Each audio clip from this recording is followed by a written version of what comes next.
That could be the difficult thing. Then the next principle we get out of this, though, the woman of great virtue or excellence is trusted by her husband. That's the principle we'll pull out of this.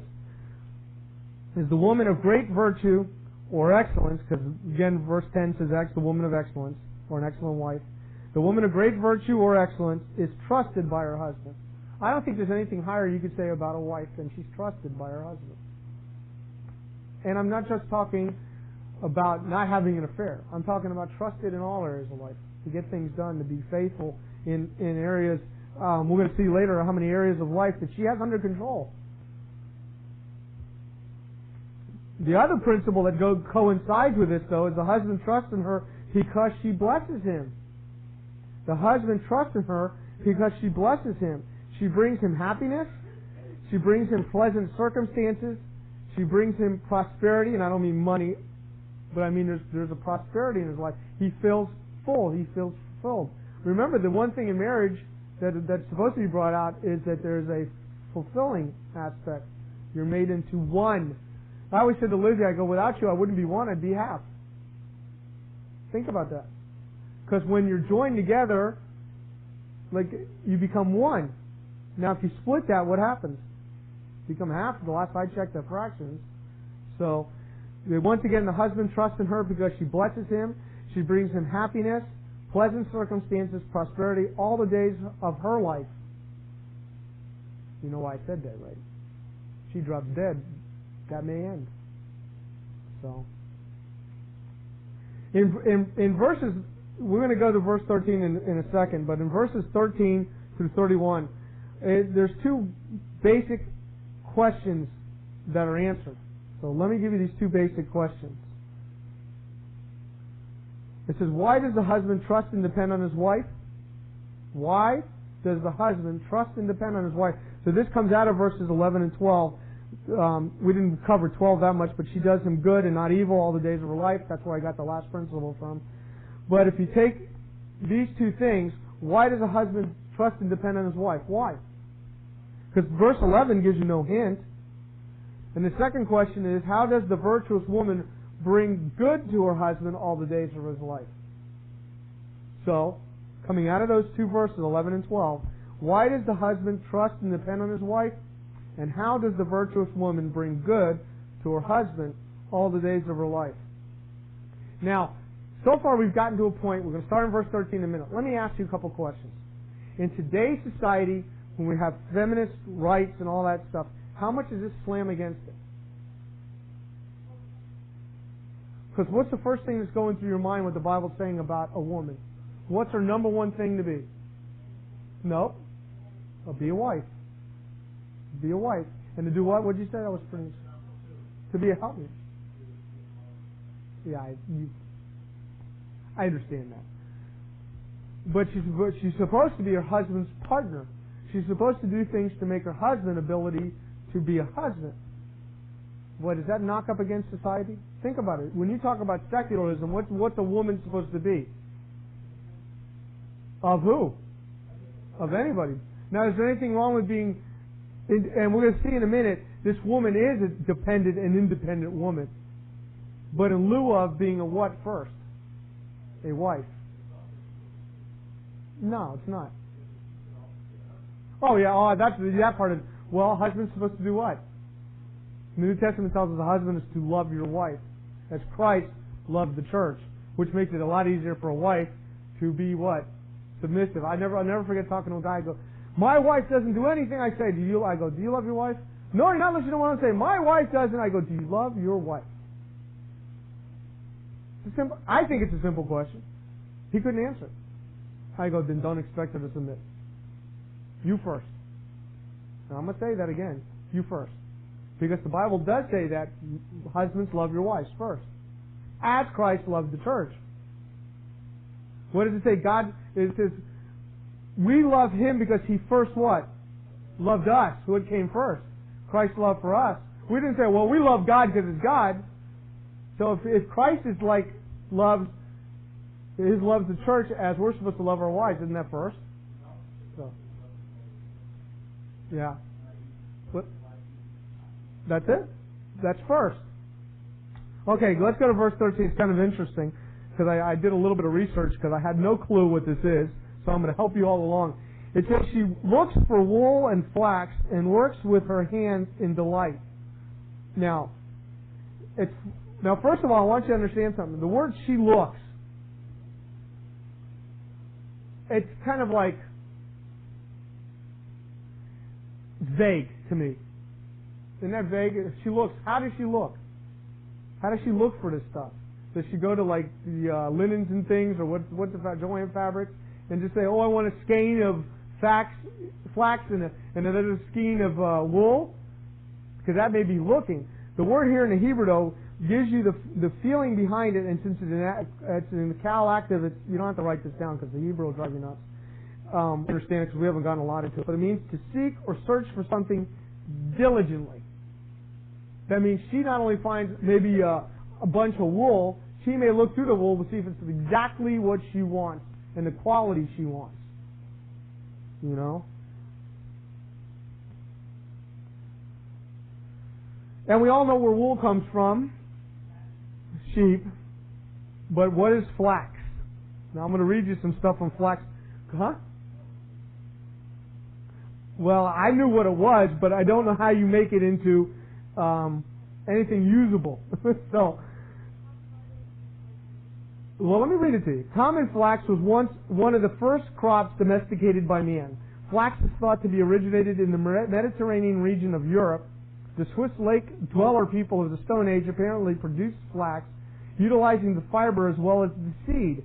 Linen cloth made from flax was used to wrap the mummies in the early Egyptian tombs. In the United States, the early colonists grew small fields of flax for home use, and commercial production of fiber flax began in 1753. However, with the invention of the cotton gin, that's not something that you drink, so. In 1793, flax production began to decline. During the 40s, fiber flax production in the United States dropped to nearly zero. Today, a few individuals still grow fiber flax for their own use to make linen. Presently, the major fiber flax producing countries are in the Soviet Union, Poland, and France. Wisconsin had 2,000 acres for seed in 1966 with an average yield of 18 bushels per acre. However, this is no acreage reported since in recent years. Minnesota once had 378,000 acres in the 20s and over 1.6 million acres in the 43. Since 43, average has steadily declined to only 15,000 acres. Now, the reason I read you all that is because basically it's not a usable thing anymore. For what I've industrial uses, flax is still produced in the United States for its oil. Now, this is interesting because for its oil-rich seed, linseed oil has been used as a drying agent for paints, varnishes, lacquer, and printing ink. Now, I don't know if anybody's done any painting, but I think we've all seen linseed oil. It comes from flax. One bright spot in the market has been the use of linseed oil in anti-spalling treatment for concrete where freezing and thawing effects have created problems on the streets and sidewalks. Occasionally, the straw is harvested and used to produce some paper products. And I think we've all heard of, can I think of the linen that's used for some weddings? Probably. Can you?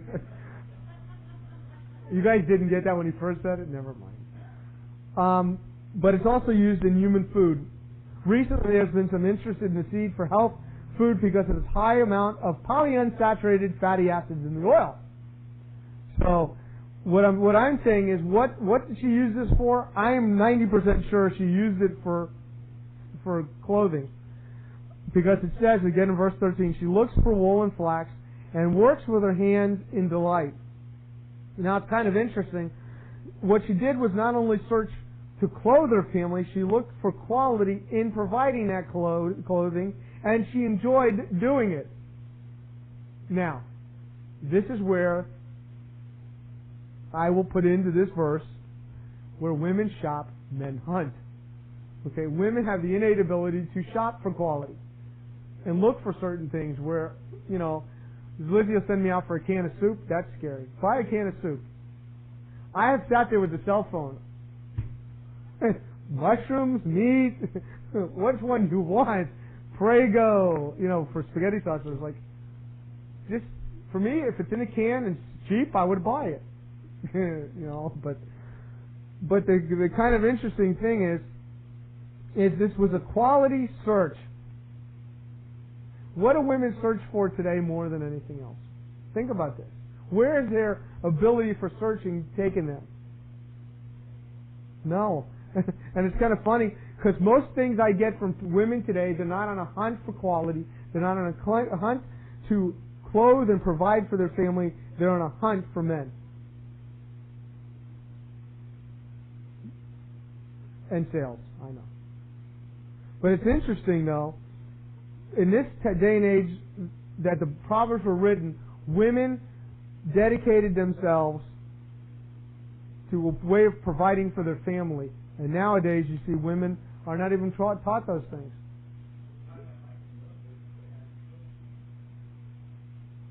Yeah, but I'm still saying our ability to teach our women is falling. I was telling my kids what my grandmother used to do to eat chicken. No Publix. They used to chase the chicken down, pop its head, cut it up, pull the feathers off, cook it. My kids are looking at me like they did what? I go, yeah, your grandmother used to show me how she broke a chicken's neck all the time. Oh, that's so gross. Well, you got to eat. So, anyway, a principle coming out of that is the virtuous woman enjoys the work that benefits her family. A virtuous woman, or if you want to, you could make it into a German car. You could write a VW. Learn to abbreviate. A virtuous woman enjoys the work that benefits her family.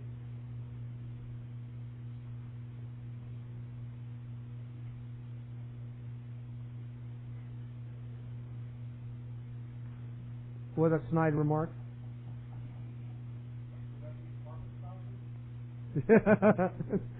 Oh, that's pretty good.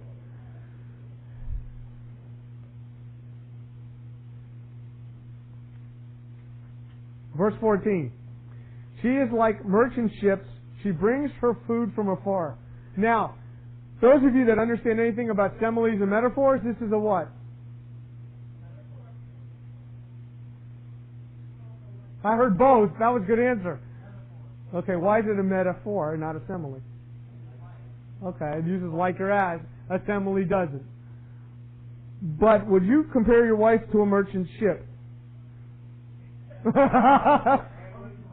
hey, honey, you look like the Queen Mary too. Now, as I hit the floor.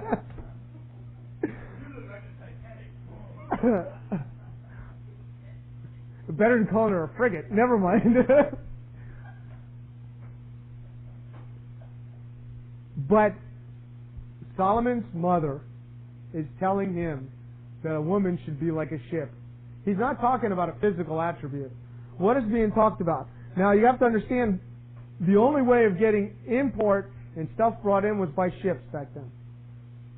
And ships went from a far land and imported foods and spices and other things that were brought from afar, and she would go to where the merchant ships was, or whatever was, to bring things home. So she's like a merchant ship. She'll go everywhere she can to import things and bring things to the house. And this woman, if you look at it again, she brings food from afar, and while it is parallelism, she's like a merchant ship. What does she do? She brings food from afar. She'll find anything, and it's kind of interesting. What are we having for dinner tonight? Peanut butter and jelly. What are we having tomorrow night? Peanut butter and jelly. What are you having the next night? That's not bringing foods from afar. That's bringing foods out of what? A jar. You guys will get that? It's kind of interesting, though. She's bringing things. Listen to this, because it's kind of interesting. Ships come from where? If you're in Israel, I wish I had my Israeli maps. I don't have them tonight. If you're in Israel, where are the ships coming from? The Mediterranean. They're coming in. Where are they probably coming from? Maybe Greece, maybe Spain, coming around the channel into from the Black, from Northern Africa. And what are they bringing? They're bringing foods from different lands. So what are you saying? Hey, tonight's Chinese. Tonight's French food. Tonight's a little Spanish. You know? I think what's being said here is a woman's ability to not only to bring things good for the family, but it's showing, and what are we under? We're under the idea of household duties. And one of the things a woman does is gives a variety. Do you know why cookbooks are so famous? Think about it. For variety. Variety. 1,000 ways to do hamburger. You can't afford just hamburger. There's 10,000 ways to do chicken. You can even do pre-chicken 10,000 ways, which are eggs. So you could, between the eggs and the chicken, you can have a ton of food. Somebody once asked, oh, here's a good question. Not theological. What's the difference between a cook and a chef? That's it. And I thought you'd have it.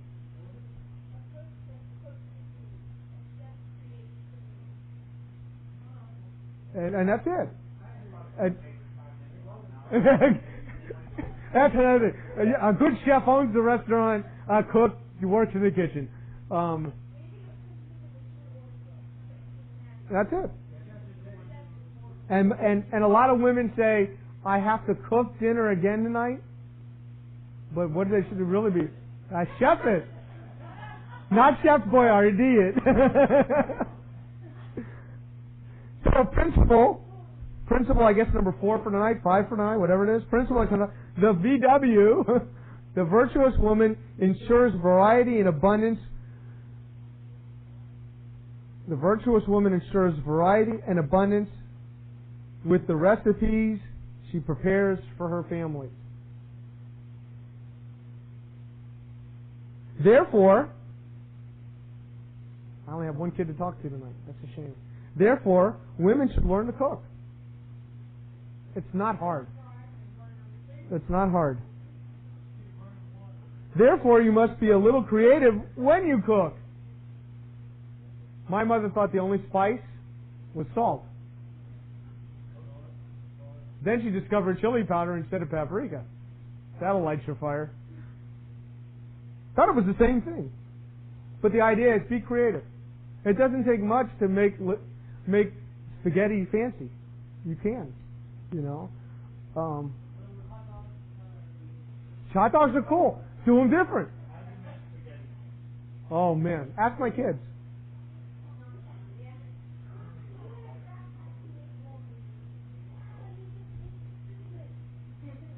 That's creative.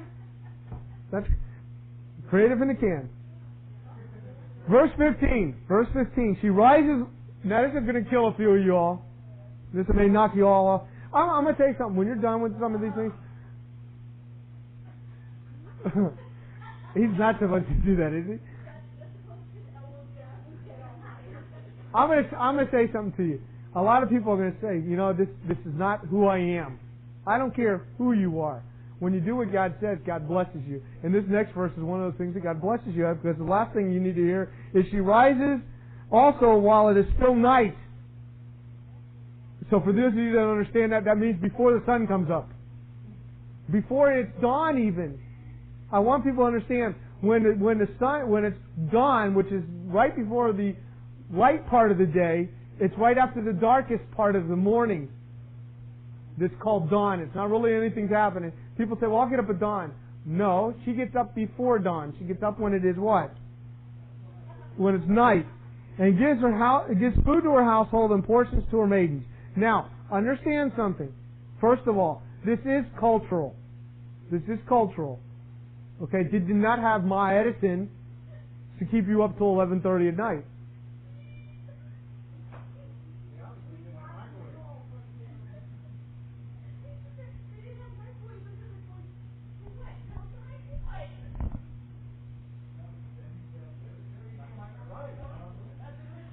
Anyway, look at Proverbs 6:6. Go with me to Proverbs chapter 6, verse 6.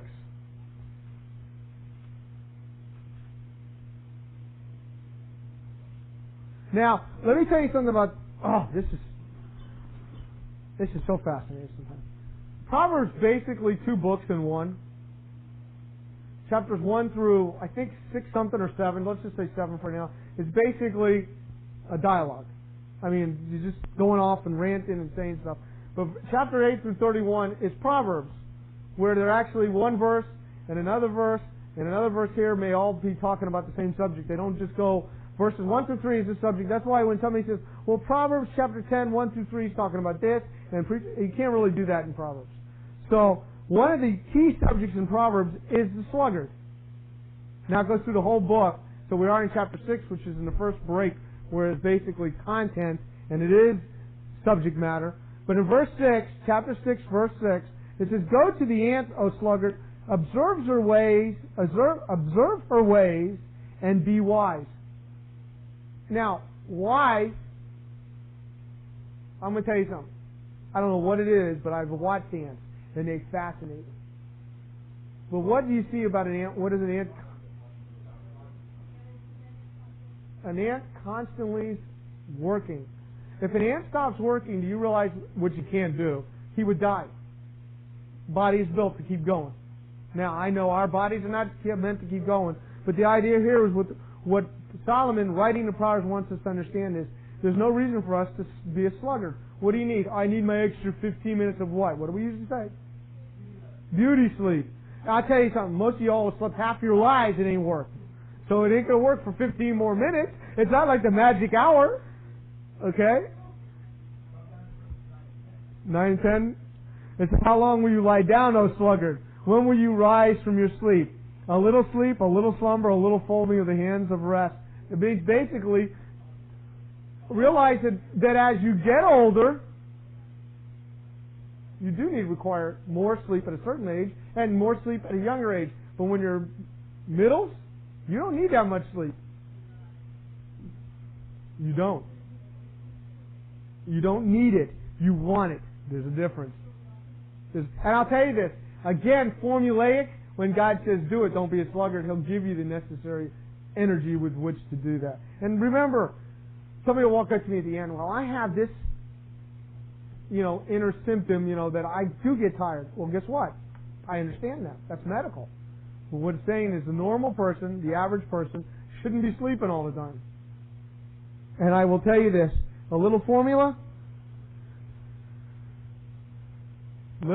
Just work. Do something. And sleep when you're supposed to. Look, let's go back to the ant. I had a reason for this.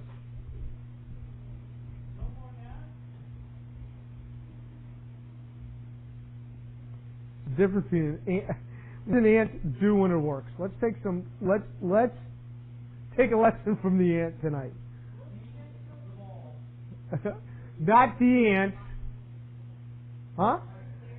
It carries its weight. We'll go with at least its weight. And I'm not talking about women walking around with like 6 houses on top. I can do. What I'm saying is, at least carries the weight. What else can we say about an ant? Huh? Well, that's teamwork. Well, I like that. Okay, but you guys are missing the biggest thing. Let's just think for a second. Outside the realm of cartoons, you don't hear anybody saying to the ant, "Hey, get up and work." You're not working fast enough. Work faster. No, they just do the job. Uh-oh. Yes, they do. Yeah, but remember what we're doing, people. Stay focused. We're trying to get an application out of what the Word of God says. And back in verse 15, it says, she rises also while it is still night. That means she gets up so her family can be taken care of. She gets up first. She prepares things. She takes care of her household. She feeds her household. Not only does she feed her household, but she makes sure there's enough left over so that the hired help is taken care of too. And somebody says, well, look, they got so much money they can feed the help. Look, they got so much money, she's still being the wife. It doesn't matter what status you have. You're still doing what's supposed to be for the family and taking care of the family. So, what? What'd she say?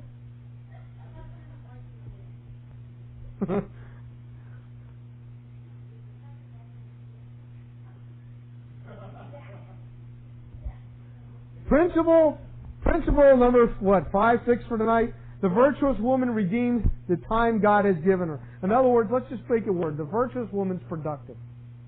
The virtuous woman is productive.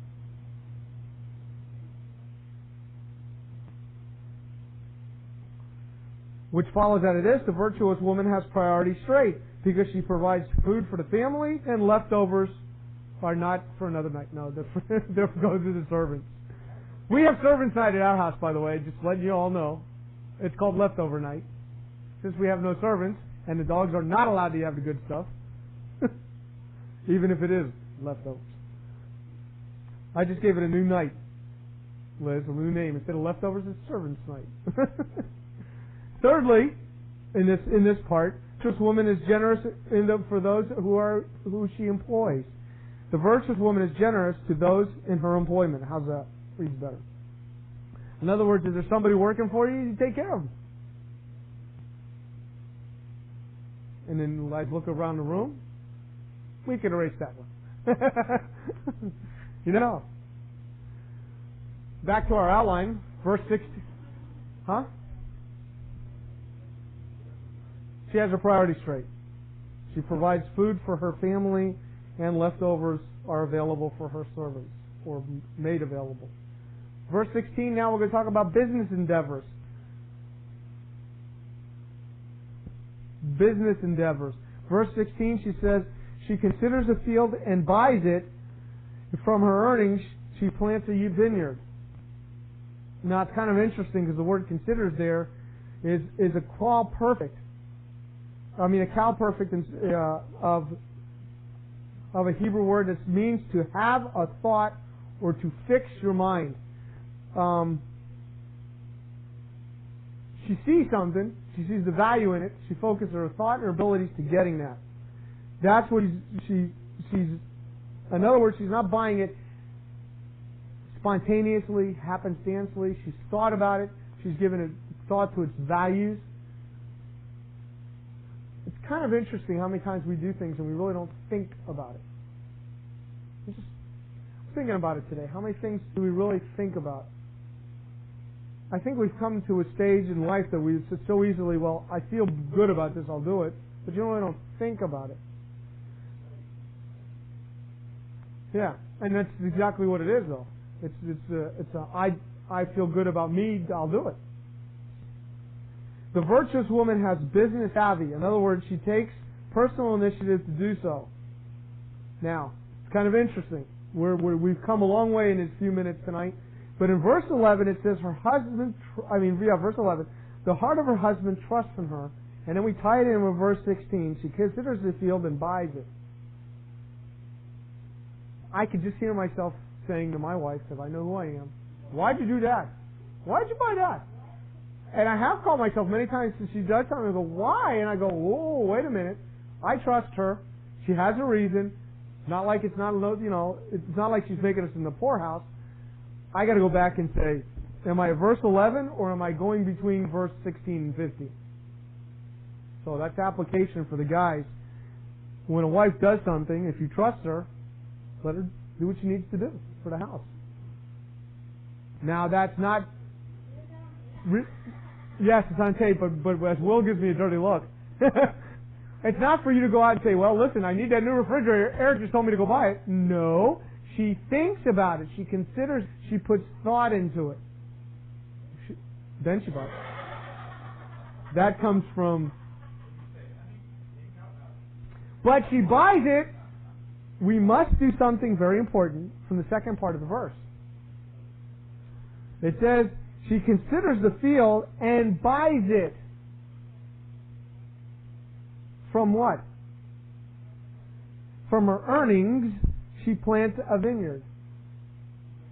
She's making good money. She's finding ways to make money, to buy the extra things, to make the extra money, to buy the extra things. I think he's got a disease.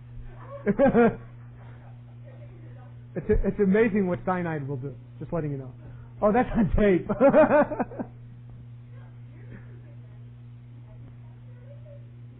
Oh. 5 points. We're going to do 5 points from what her hands produce. I mean, what her hands do. Not what. First of all, her hands have been productive. So what does it say about soap operas? I'm not trying to belittle it. There is a time and a place for certain things. I can't find a time or a place for a soap opera. I really can't. That is very personal, but I just find no time in the life of anybody for a soap opera. Wait, excuse me. I've had many months home alone with 4 different surgeries. Ask my wife. I have never watched this. I would rather put a hot dagger in my eye before I could.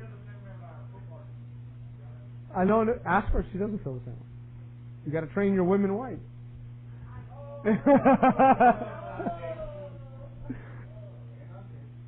Oh. Jeez, I stepped on it. I'm sorry. First of all, her hands have been productive. Secondly, she has earned money. She has earned money.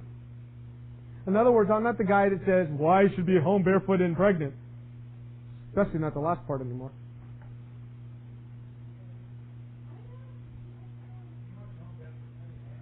No. But, you know, we are talking a lot about the women, but guys shouldn't sit at home and saying, well, I'm the guy, she can do all the housework. I didn't say that. What I'm talking about is the woman, and being an excellent woman. I used to drive me crazy when guys can't change a diaper. It just drives me crazy. It's your kid. I know it's ugly and what comes out of the other end we don't need to see, but I change my kids. It was kind of neat when they were really bad. I'm a guy. Women get real nice and put them in a little. I take them in the backyard and hose them off. No. Ask my wife. Every one of my kids got outside. So, huh? There's a few times that's been thought about. Anyway, getting back to the point, her savings put her in a position to be able to acquire a field to earn more money. Her savings put her in a position to be able to acquire a field and earn more money.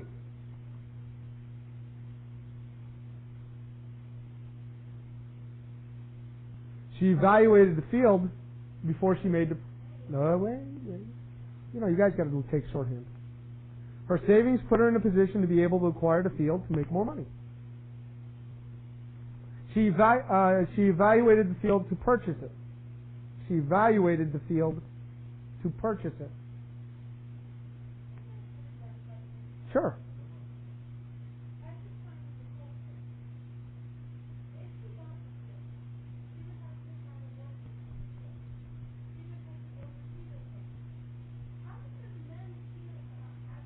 First of all, we're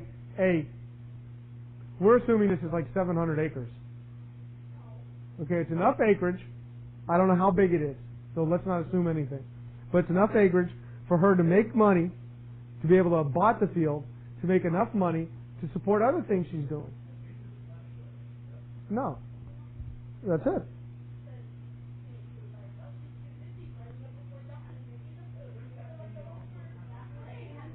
I'm sorry, what?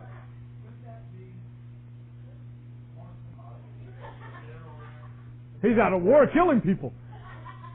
Yes. Okay, let me get to the last point and I'll answer that question. She does not go into debt when starting a vineyard. She does not go into a debt when starting the vineyard.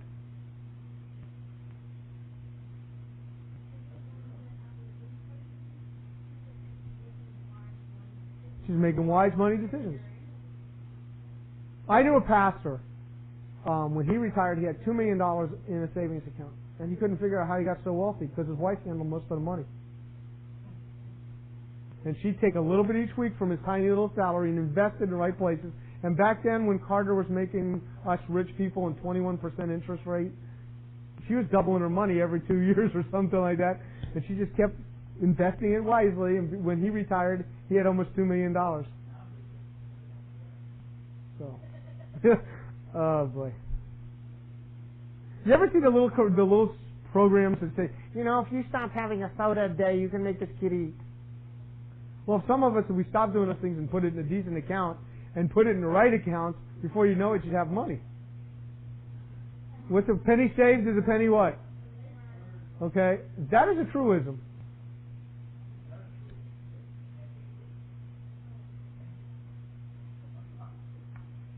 I'm not going into financial advice tonight. But let me tell you something about a vineyard. Let me just tell you a few things about a vineyard, and I'll get back. I'm going to answer one question tonight that's on everybody's mind before we leave verse 16. Let me tell you something about a vineyard. A vineyard not only could be owned, but it could also always be mortgaged. In other words, we've all played Monopoly. You hold a vineyard, somebody will actually sub-rent it from you, give you money. So she didn't actually have to hire workers to work in the vineyard, but she could sub-rent it out to somebody else to actually work the vineyard, and she gets money from it. So that's how a lot of... Remember, in the Old Testament, we're in the Old Testament, who owned all the land? No. God. And when God divvied out the land, each tribe had the land. And in each tribe, each family had part of that land.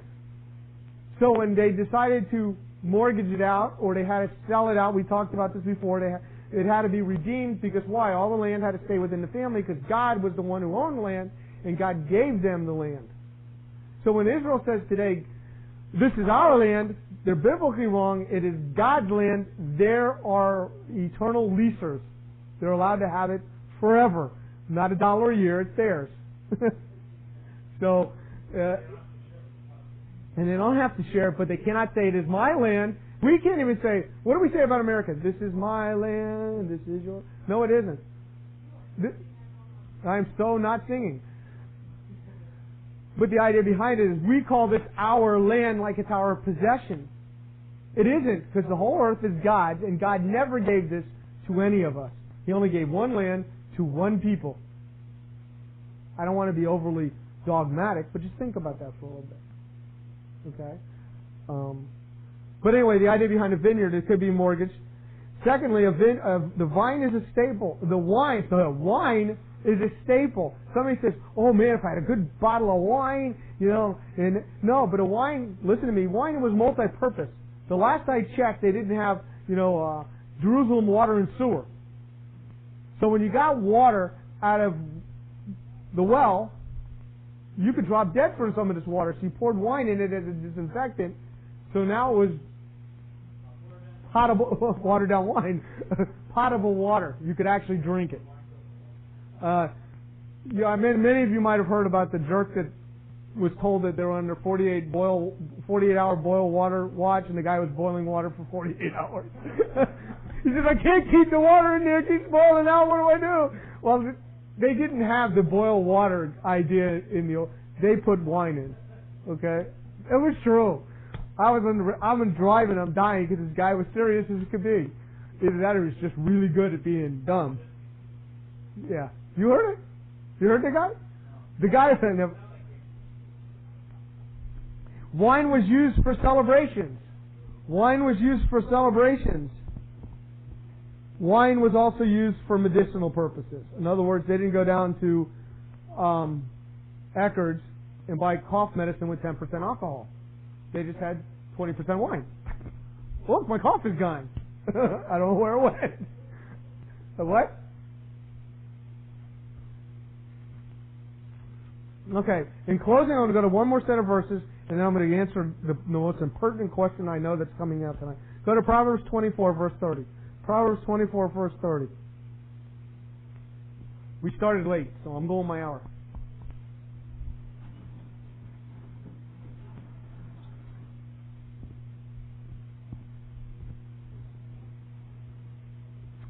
Proverbs 24, verse 30 says, I passed by the field of a sluggard and by the vineyard of a man lacking sense. I don't know what the the Net Bible says, but this is just a guy with no heart, basically. I don't know what the okay. So don't think this. And behold, it was completely overgrown with thistles. Its surface was covered with nettles. Its stone wall was broken down. When I saw, I reflected upon it. I looked and received instructions. A little sleep, a little slumber, a little folding of the hands for rest. Then your poverty will come as a robber, and your want like an armed man. So basically what this is saying is, be the opposite of this. Make the most of your day. The last I checked, we all have 24 hours, and I think most of us are not wise time users. So application not just to women, but men, teenagers. use time wisely. God does give us 24 hours in a day. And some of us will say, oh, where's the day gone? And others of us will say, oh, this day's taking forever. But have you made the most of those 24 hours? I know some of us have the ability to be a little hyper and get 27 hours into the 24. But some of us sit around all day and saying, well, I have so many things to do, I just don't know where to start. Let me think about where should I start? And don't actually start. So, have some priorities. Now, the question I know that's just blooming in most of your minds is saying, what kind of woman could do all these things? Now, first of all, not all these things are done every day. Not all these things are done every day. This is the pattern of this woman. This is the normalcy of this woman. It's not an everyday. Every day she gets up early. Every day she buys a vineyard. Every day she's buying clothing. Nobody does this every day. Think about this. What should she do every day? The only thing here that we covered tonight she should do every day is be able to be up early to take care of her family. Now, what's early? That is relevant. That is relevant. For instance, if Lizzie got up with me every day, there'd probably be a war. Because I don't need breakfast. We're not in an agro society where I'm going to go out work in the fields for 12 hours and she's not going to see me and that's the only meal I'm going to have that morning to give me the energy for the rest of the day. You understand? Well, yeah, that's true too. But the idea behind it, though, when it says she rises also while it's still night, obviously it's night every 24 hours. So that is a daily event. But what I'm saying is this woman, now all of us look at it like saying, oh, all we hear about is a woman. Well, I'm trying to get through with it because I don't want to beat this to death. But we're talking about Ruth. Ruth is this kind of woman. What kind of woman does it entail? Well, Ruth, we've seen so far in her life, she has worked the field. She's been a hard worker. She took home more than most of the workers in the field. So there's a pattern there that says she's capable, she's trustworthy, she's, and these are the things that take the marks of this woman, the character of this woman, not her ability, don't be what this woman is. I hate to see one of you saying, I just bought a vineyard because Proverbs 31 says, no. This is South Florida. Do grapes grow down here? Yeah, but it's not the number one, last I checked, cash crop, And don't go buy corn because, But the point is, there are characteristics here that should mark an excellent woman. One of them is productivity. One of them is creativity with meals. You don't have to put on a shelf and come out with love the place they give you these fancy, they're about this big and about that much food in it with the little designs with the food. No, that's not what's called for, but be a little bit creative. Be productive. Be able to take care of your family. Don't always walk around saying, I'm so tired. I can't face life. This woman was always active. And I think activity creates activity. So they give birth, they follow along. Okay, let's pray. Because I bet you Stephanie's about ready to take me apart. And I'll get the guys sooner or later, believe me. Nothing's sacred in this book.